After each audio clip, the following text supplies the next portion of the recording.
नमस्कार, बिहार तक देख रहे हैं आप और आपके साथ मैं हूं आशीष अभिनव। देखिए, बिहार में डिप्टी सीएम को लेकर खूब चर्चा हुई, लेकिन आखिरकार वही हुआ।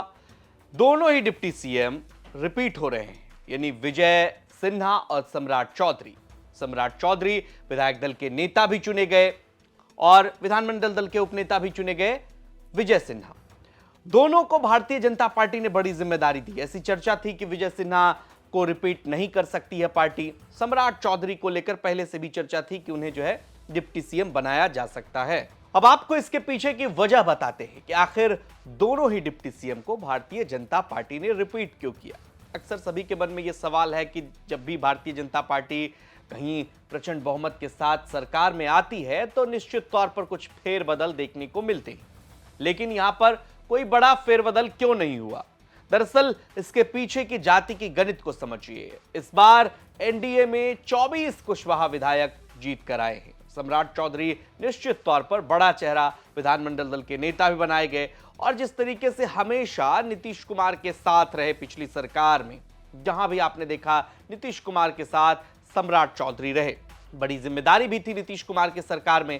ऐसे में सम्राट चौधरी को डिप्टी सीएम बनाकर भारतीय जनता पार्टी ने एक मैसेज तो दिया ही दिया कुशवाहा समाज को, लेकिन एक और बड़ी बात कि नीतीश कुमार के साथ साथ कामकाज को सम्राट चौधरी बहुत बेहतर समझते हैं, जानते हैं और अब तक सरकार चलाने का उनका अनुभव भी ठीक रहा है।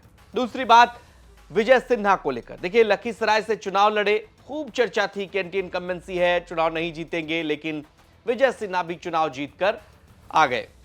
उपनेता बनाया गया, लेकिन डिप्टी सीएम भी जो है उनको बनाया गया।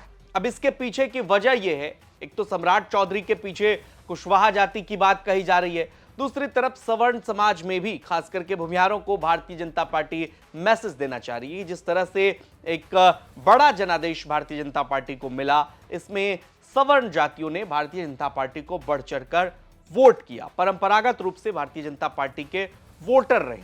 ऐसे में इस समाज को भी भारतीय जनता पार्टी नाराज नहीं करना चाहती थी और इस कॉम्बिनेशन में कोई छेड़छाड़ नहीं किया गया। दोनों को फिर से रिपीट किया गया। अब देखना होगा मंत्रालय में किसको कौन सी बड़ी जिम्मेदारी मिलती है, क्योंकि सरकार गठन की प्रक्रिया और इसकी कवायद पूरी तरह से तेज है। आपको मालूम है 10वीं बार मुख्यमंत्री नीतीश कुमार एक बार फिर से पद और गोपनीयता की शपथ लेने जा रहे हैं, लेकिन सबके जहन में यह सवाल था कि क्या डिप्टी सीएम को लेकर भारतीय जनता पार्टी कोई प्रयोग कर सकती है। तो फिलहाल डिप्टी सीएम को लेकर भारतीय जनता पार्टी ने कोई प्रयोग नहीं किया। इसके पीछे की वजह एक तो सम्राट और नीतीश कुमार की जोड़ी, दूसरी तरफ विजय सिन्हा और सम्राट चौधरी के जरिए जातिगत समीकरणों को, सोशल इंजीनियरिंग जिसे आप कह सकते हैं, भारतीय जनता पार्टी इसमें भी मास्टर रही है और यही वजह है कि दोनों डिप्टी सीएम को रिपीट किया गया है ताकि किसी समाज में कोई नाराजगी भी ना जाए और जिस तरह से सरकार पहले काम कर रही थी अब और तेजी से काम होगा, क्योंकि अब बड़ा मैंडेट मिला है, बड़ा जनादेश। आपको मालूम है कि 202 सीट एनडीए के पक्ष में गया है, वहीं विपक्ष महज 35 सीटों पर सिमट गया है। आपको क्या लगता है कि सम्राट चौधरी को डिप्टी सीएम बनाने के पीछे की वजह क्या है? विजय सिन्हा को डिप्टी सीएम बनाने के पीछे की वजह क्या है? जनता दल यूनाइटेड से तो कोई डिप्टी सीएम हुआ नहीं, मुख्यमंत्री वहां नीतीश कुमार ही हैं। पहले भी कहा जा रहा था कि सीएम पद को लेकर कोई वैकेंसी नहीं है, तो इधर बीजेपी के लिए भी डिप्टी सीएम पद की कोई वैकेंसी नहीं थी।